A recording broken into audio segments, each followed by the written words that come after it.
Bien, oyentes, los temas en titulares los habíamos adelantado de alguna manera. Simplemente nos corresponde darle la bienvenida a Jaime Petras desde allí, desde Estados Unidos. Jaime, el gusto de recibirte. Gracias, Churi. Estamos a la espera con muchos temas entre nosotros para discutir. Muy bien, muchísimo seguramente. Yo voy a arrancar con uno que no inhibe lo que tú quieras agregarle a otros temas, pero por las publicaciones que están por aquí en los diarios que habitualmente reflejan el temperamento imperial, se anuncia como un hecho la guerra civil en Siria y una situación, digamos, muy difícil, y queríamos consultártelo en el propio arranque, ¿verdad? Sí. Bueno, de Siria debemos decir que hay una situación muy compleja en algunos aspectos y otros muy claros. Lo que está muy claro es que los países europeos, particularmente Francia, Alemania, Inglaterra, conjunto con los Estados Unidos, están muy activos tratando de derribar el régimen sirio de Assad. Tienen el respaldo de las monarquías absolutistas del Golfo, en particular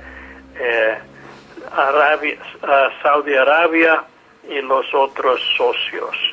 Y más allá de eso, debemos entender que han utilizado muchos terroristas de otros países, como Libia, como Irak, como Afganistán.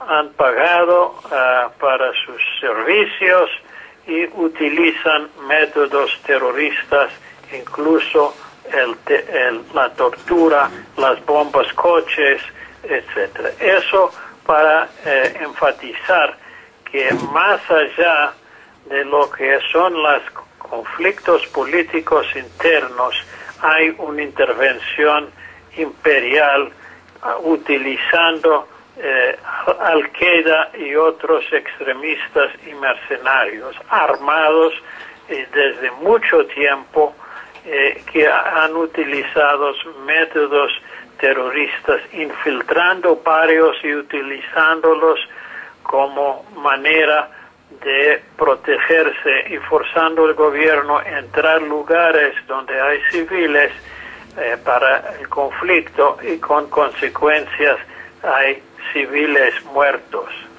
Ahora, el otro aspecto que es más complicado es las divisiones políticas. Más allá de los exiliados y los terroristas y los imperialistas, hay dentro de Siria posiciones diferenciadas, pero el conjunto de la oposición civil dentro no busca una solución violenta.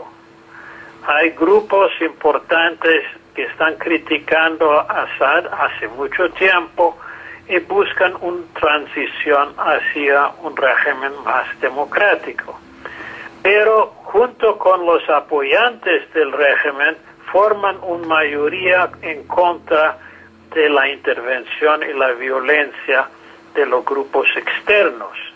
Entonces, tenemos la intervención imperial, tenemos diferencias políticas internas y tenemos casi la mitad del país que está en apoyo de las reformas que propone el gobierno para democratizar el país.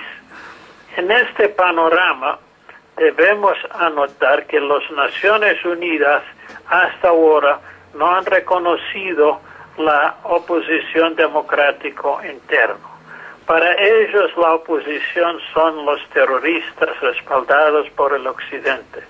El señor Moon, el secretario general de Naciones Unidas, no es un funcionario neutral, no busca la mediación y tampoco Ana reconoce que la mitad del país en Siria busca una transición democrática, siempre ponga condiciones unilaterales condenando el gobierno, exigiendo el desarme.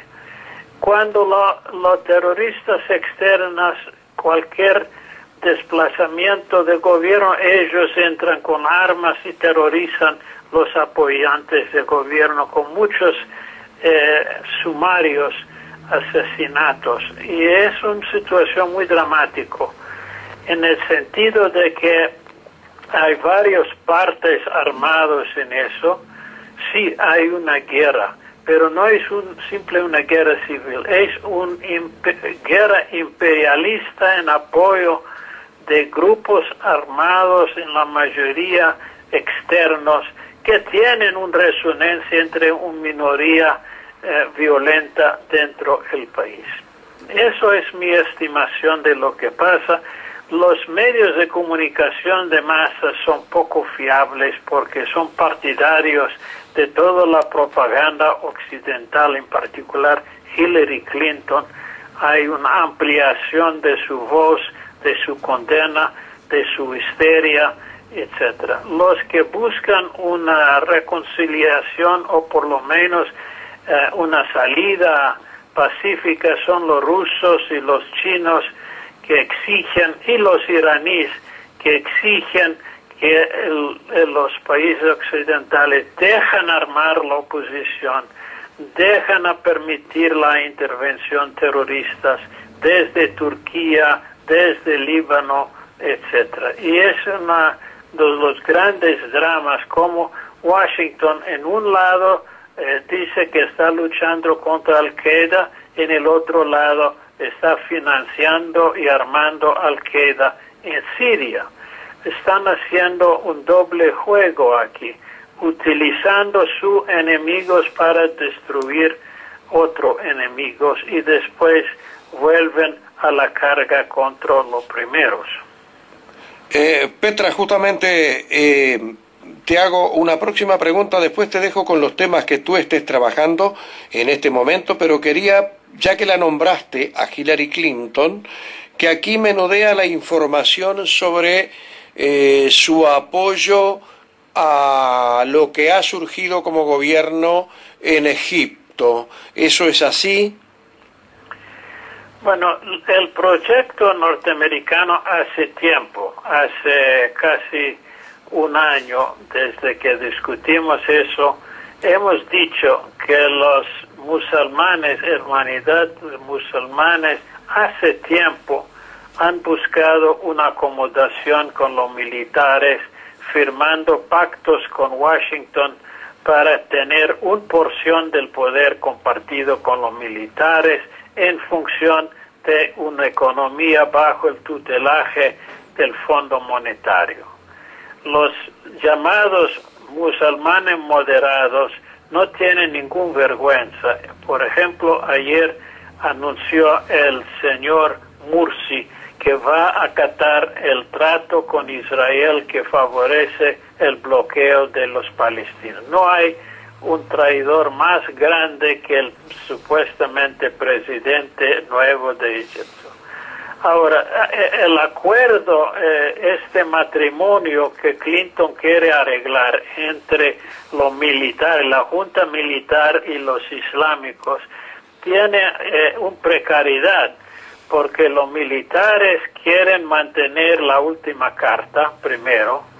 Segundo, quieren proteger el enorme imperio de negocios, ingresos que reciben a partir del imperio de negocios y la corruptela.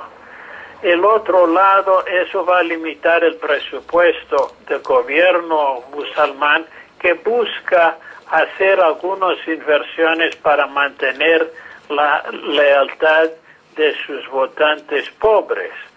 Entonces, a pesar que hay acuerdos en el macro política, en los hechos, los detalles que son las cosas complicadas, este acuerdo no está firme. Y Clinton quiere asegurar esta combinación. Los militares quedan como la última reserva del imperio, pero con sus propios intereses económicos y políticos.